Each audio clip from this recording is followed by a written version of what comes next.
La parole est maintenant à Pierre Rosan-Vallon, qui est donc titulaire de la chaire d'histoire moderne et contemporaine du politique au Collège de France. Et je me contenterai de rappeler son dernier livre, La contre-démocratie, la politique à l'âge de la défiance, publié il y a 1 an, et qui est en somme l'introduction du sujet qu'il va aborder aujourd'hui sur les métamorphoses de la légitimité.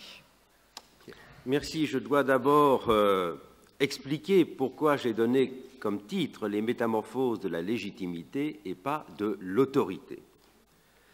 Qu'est-ce que l'autorité? L'autorité renvoie à ce que Ferrero a appelé le mystère de l'obéissance humaine. L'autorité, c'est ce qui produit de l'obéissance dans des conditions particulières. Ces conditions particulières, dit Kojève, c'est que l'autorité peut être définie comme la possibilité qu'a un agent d'agir sur les autres sans que ces autres réagissent sur lui, bien qu'il soit capable de le faire. On peut dire donc que l'acte autoritaire se distingue de tous les autres par le fait qu'il ne rencontre pas d'opposition de la part de celui ou de ceux vers qui il est dirigé, ce qui présuppose, d'une part, la possibilité d'une opposition, en principe, et d'autre part, le renoncement à cette opposition, le renoncement conscient et volontaire. L'autorité, c'est ce qui produit de l'obéissance dans ces conditions très particulières. Cette définition est cependant trop limitée et insatisfaisante, me semble-t-il, et ce qu'a proposé Hannah Arendt, c'est de l'enrichir de la façon suivante. En disant que l'autorité, ce n'est pas simplement la forme de pouvoir qui exclut la coercition, là où la force est employée, dit-elle, il n'y a pas d'autorité, l'autorité, c'est également ce qui est incompatible avec la persuasion. La persuasion, en effet, elle présuppose l'égalité et elle opère par un processus d'argumentation. Hannah Arendt donc enrichit la définition de Kojève en disant que l'autorité, ce n'est pas simplement l'obéissance volontaire, c'est l'obéissance volontaire qui implique la renonciation à l'argumentation et à l'égalité que présuppose l'argumentation. Donner cette définition invite à qualifier l'autorité. Qu'est-ce que l'autorité? Comme forme politique, on pourrait dire dans le vocabulaire de Rousseau que l'autorité est une puissance indirecte, puisqu'elle produit des effets d'obéissance de façon indirecte. Une puissance directe serait celle de la coercition ou de l'argumentation.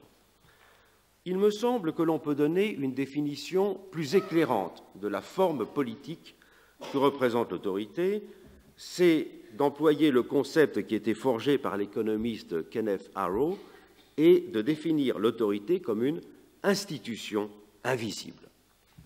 L'autorité est donc une institution invisible qui a joué un rôle essentiel, historiquement, dans le fonctionnement des sociétés. On peut même dire que les sociétés ont été organisées avec 2 grandes institutions invisibles, l'autorité d'un côté et la confiance de l'autre. La confiance, c'est l'institution invisible qui vient d'en bas d'abord, et l'autorité, c'est l'institution invisible qui opère dans l'autre sens, d'en haut. Et la situation de nos sociétés contemporaines, c'est que et la confiance et l'autorité ont régressé de concert. Pour le comprendre et comprendre les effets qu'ont cette régression de concert, il faut revenir aux définitions que j'ai rapidement données et peut-être également montrer le parallélisme des processus de déconstruction de la confiance et de l'autorité qui ont été simultanés. Commençons très rapidement avec la confiance. La confiance, elle a à la fois une dimension cognitive et probabiliste.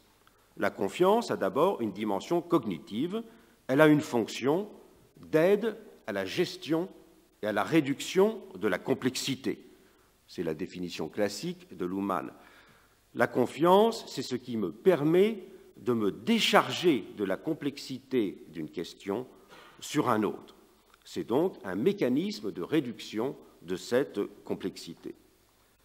Et la confiance a aussi une dimension probabiliste. Elle est un calcul, elle est un moyen de gérer l'incertitude et de la réduire. C'est la définition la plus classique de la confiance. La confiance est une hypothèse sur un comportement futur. Si je fais confiance à quelqu'un, c'est que je fais une hypothèse sur le comportement qu'il pourra avoir dans l'avenir. Donc on peut dire que la confiance est cette institution invisible qui produit ces deux effets particuliers de réduction de la complexité et de réduction de l'incertitude. Que la confiance soit un mécanisme de réduction de l'incertitude, on en trouve l'expression dans le fait que celui qui aurait toutes les informations sur autrui n'aurait pas besoin de lui faire confiance. Et celui qui n'aurait aucune information sur autrui ne pourrait même pas commencer à lui faire confiance. Donc, le mécanisme de confiance ne peut naître que d'une incertitude de l'information. Il est une façon de gérer cette incertitude de l'information. En étant à la fois un élément de connaissance et de calcul, on peut dire donc qu'elle favorise la coopération et l'interaction. C'est une modalité de la coopération et de l'interaction dans les sociétés humaines. C'est la même chose pour l'autorité. L'autorité est une institution invisible qui a deux effets principaux. Elle est d'abord, pour reprendre le langage d'Hannah Arendt, elle est un économiseur de coercition et un économiseur d'argumentation. Il y a toujours un coût très élevé à la coercition. Utiliser la force est un coût certain, et l'argumentation a aussi un coût très élevé. Et le propre de l'autorité est d'opérer par absorption et résolution dans les principes fondateurs de la cité des tensions éventuelles de l'exercice du pouvoir. Elle instaure donc ce qu'on pourrait appeler un régime de la présupposition. Elle déplace dans le fondement des principes organisateurs toute une partie des problèmes de la régulation de la cité. C'est ainsi qu'il y a, pourrait-on dire, une économie générale des rapports entre le pouvoir et l'autorité, l'auctoritas et la potestas. Augmenter l'autorité, c'est rendre plus facile le pouvoir, en même temps que c'est transformer un régime de temporalité entre le passé et le présent. Sur ce point, on pourrait dire d'une certaine façon qu'il y a d'ailleurs une absence de différence entre la définition étymologique la plus classique d'autorité et la définition de Benveniste que Antoine Compagnon a rappelée. Parce que ce qui est augmenté dans l'autorité, pourrait-on dire, c'est la fondation. Ce à quoi procède l'autorité, c'est d'augmenter la fondation pour alléger les tensions du présent. Et c'est pour cela que dans le monde romain, puisque le monde grec ne connaît pas la notion d'autorité, dans le monde romain, ce rapport à l'autorité se traduit par une économie particulière du rapport entre activité religieuse et activité politique. L'autorité est ce qui permet de déplacer vers le religieux une partie des contraintes et des tensions du politique. Cette dimension de l'autorité, on la trouve d'ailleurs, on la retrouve la trace de façon très importante dans le monde romain, dans le fait de cette différence qui a souvent été soulignée d'abord par Mommsen de façon particulièrement éloquente, pour expliquer pourquoi l'autorité était le propre du Sénat, alors que le pouvoir ne pouvait résider que dans le peuple. Le caractère autoritaire du Sénat, dit Mommsen, procède du fait qu'il augmente le pouvoir des anciens dans la société. Et qu'augmentant le pouvoir des anciens dans la société, il libère, je dirais, il rend plus facile le pouvoir du présent. Mommsen, d'ailleurs, à partir de cette analyse de la distinction à Rome de l'autorité et du pouvoir expliquait également de cette façon-là la différence entre le mode de colonisation grec et le mode de colonisation romain. Il disait les cités grecques, étant fondées sur un principe d'autofondation, peuvent faire sécession indéfiniment et peuvent indéfiniment créer de nouveaux établissements, alors que le mode de colonisation romain, disait-il, ne peut procéder que par une augmentation de la fondation générale de la cité. Et donc, il y a un mécanisme de construction de l'empire, expliquait-il, qui est lié véritablement à cette définition de l'autorité comme ce qui augmente la fondation de la cité, et non pas simplement ce qui fonde le pouvoir immédiat. Le propre des sociétés contemporaines, c'est le déclin de ces deux institutions invisibles. Le déclin de la confiance, eh bien, il a des causes qui sont bien connues.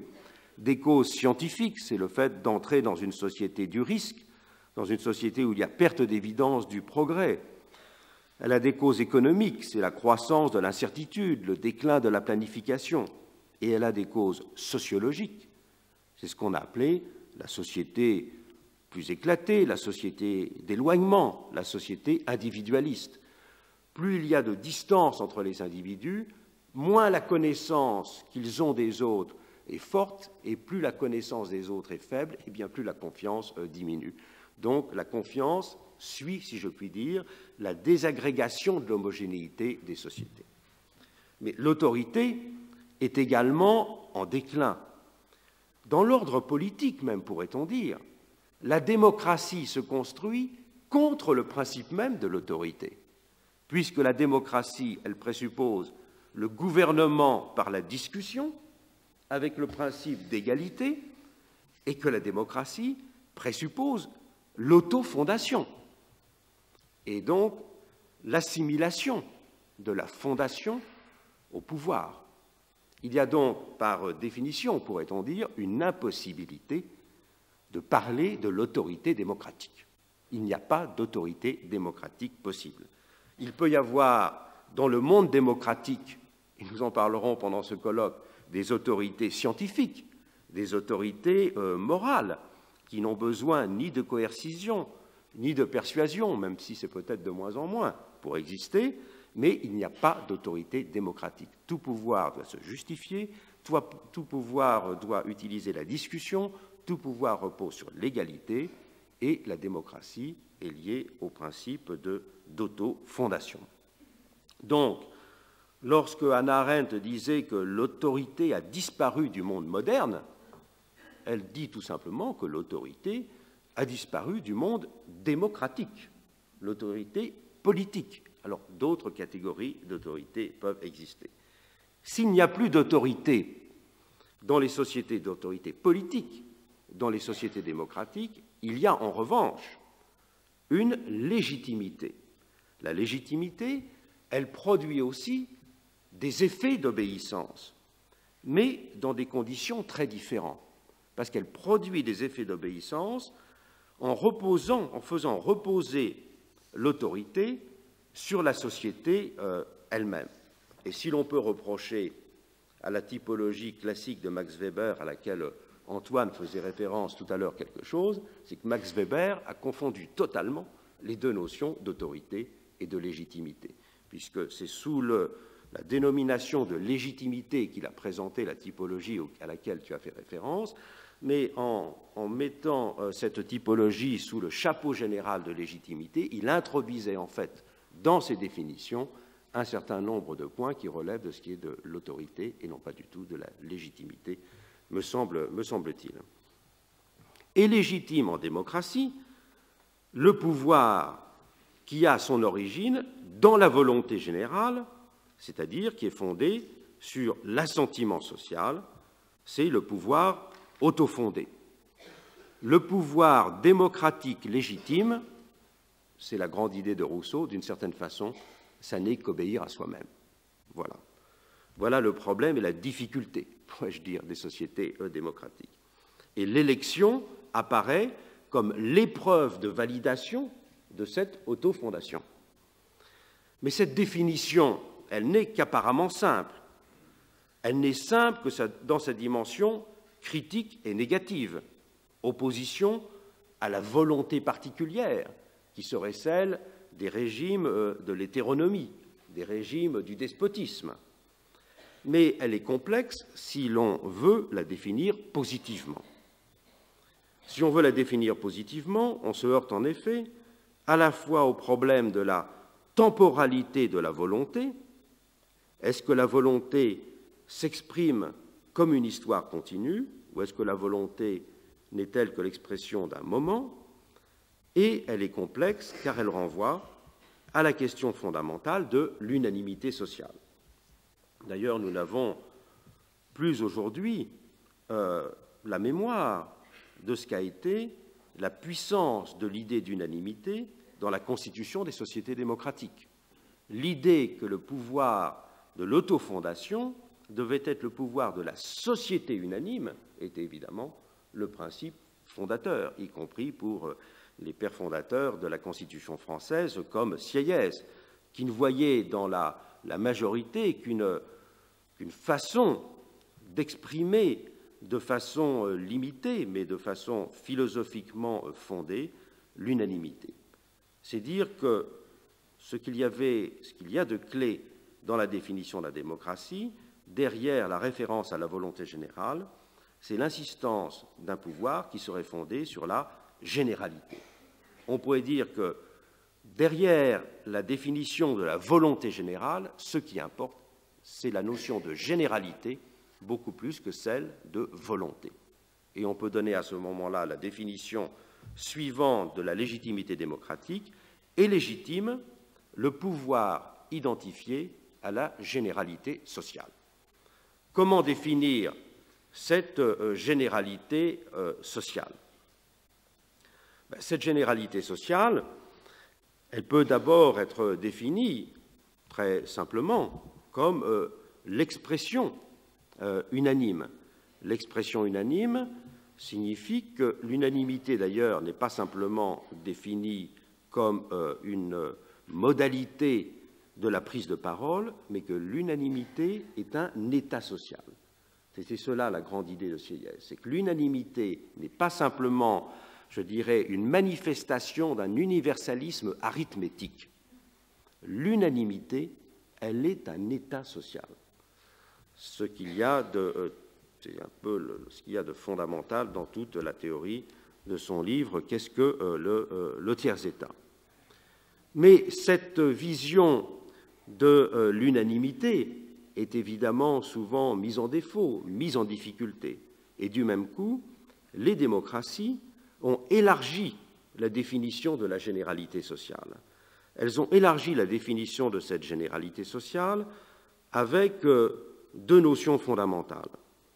Celle de l'universalisme du droit et de la raison d'un côté, et de l'autre côté, la définition d'un universalisme proprement substantiel, celui de l'intérêt général.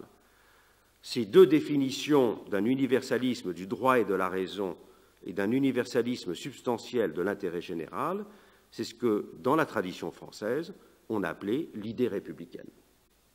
L'idée républicaine est donc venue compléter, en quelque sorte, l'idée démocratique.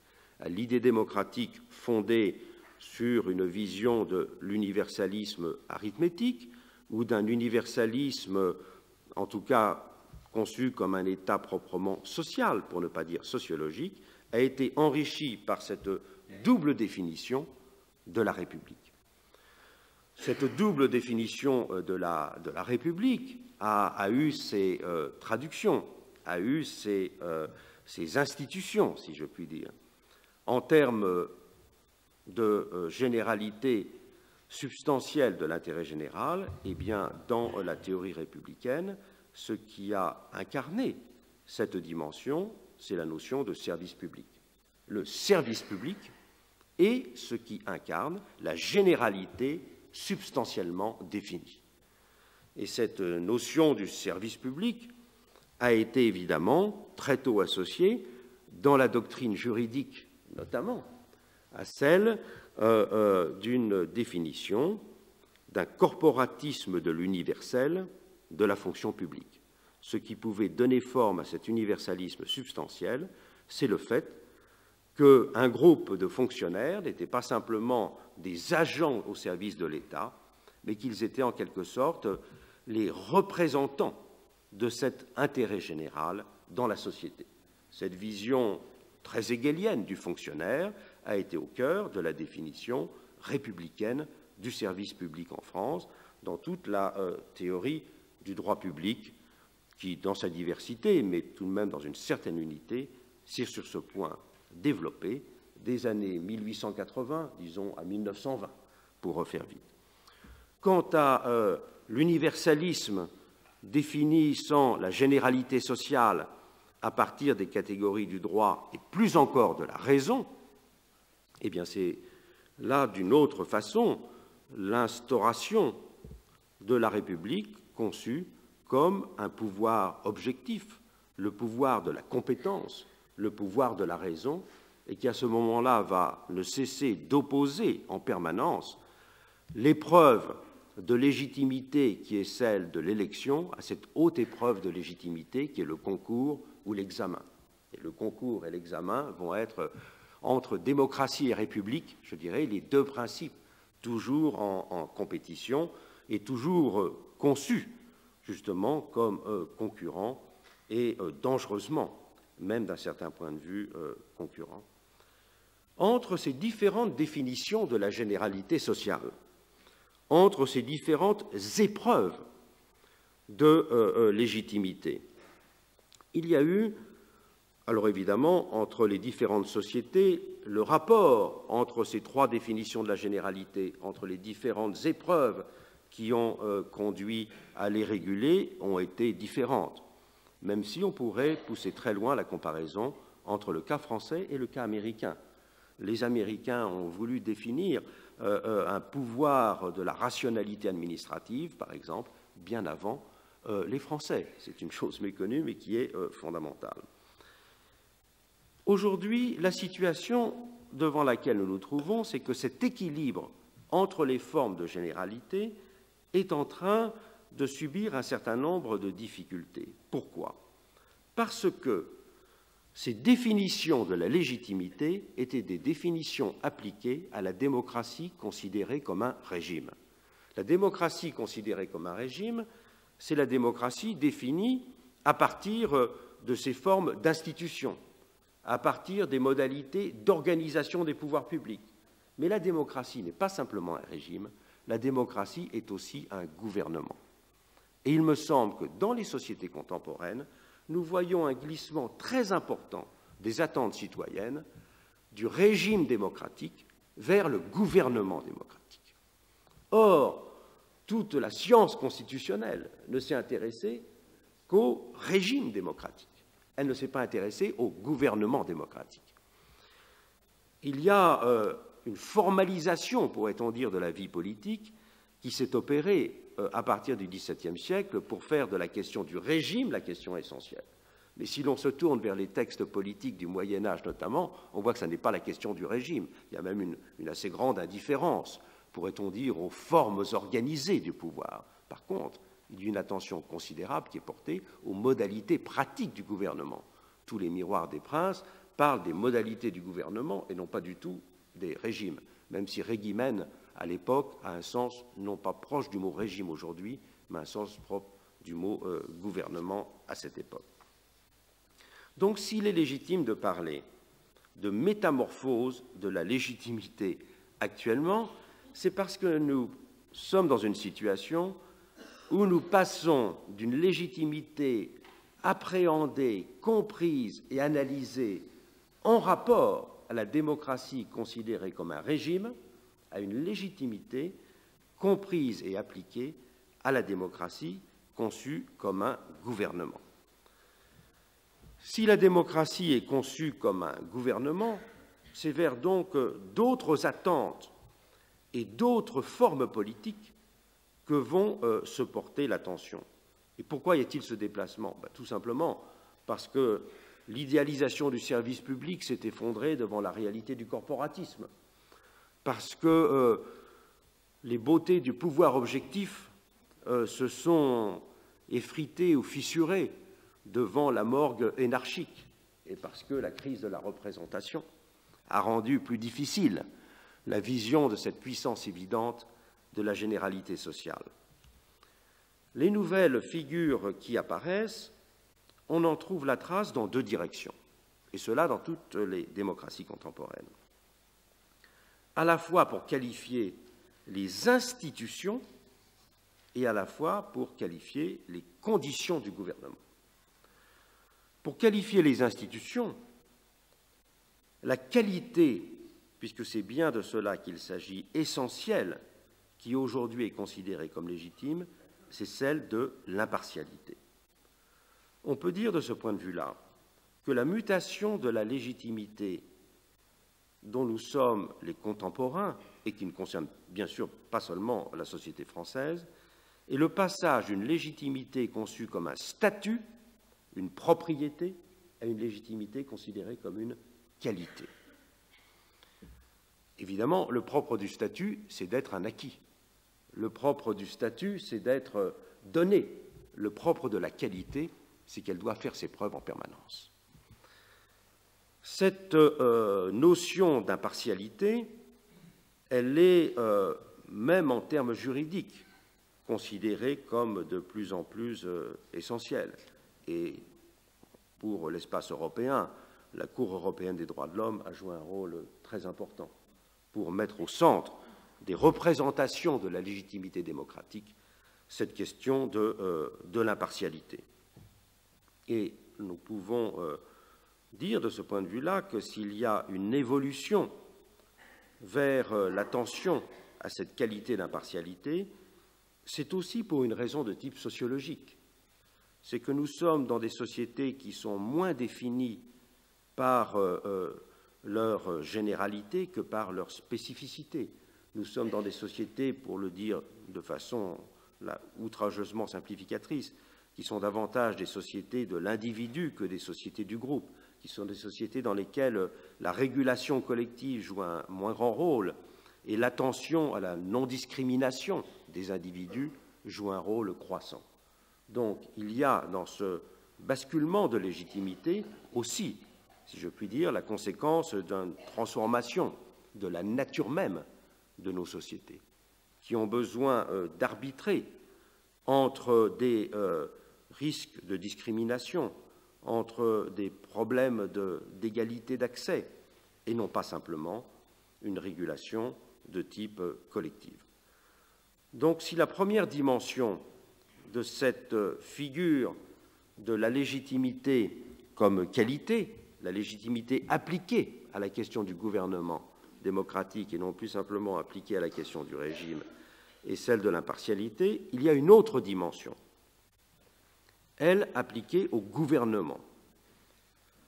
Et cette notion essentielle, même si elle est susceptible de déclinaisons très nombreuses et qu'évidemment il faudrait définir avec beaucoup plus d'attention que je ne peux le faire en quelques minutes ici, c'est celle de proximité, ou si l'on veut, celle aussi de participation.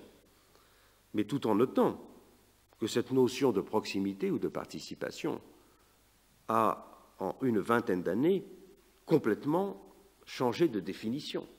Ce qu'on appelait participation il y a encore une vingtaine d'années, sans faire même référence aux définitions proprement économiques de la participation. Ce qu'on appelait participation, c'était une modalité de contournement du principe représentatif. C'était une façon, d'une certaine manière, je dirais, d'abaisser le système représentatif au profit de modalités du gouvernement direct. Ce qu'on appelle aujourd'hui la participation n'est plus du tout de cet ordre. La participation, aujourd'hui, s'inscrit dans un mécanisme plus spécifiquement informationnel, de consultation.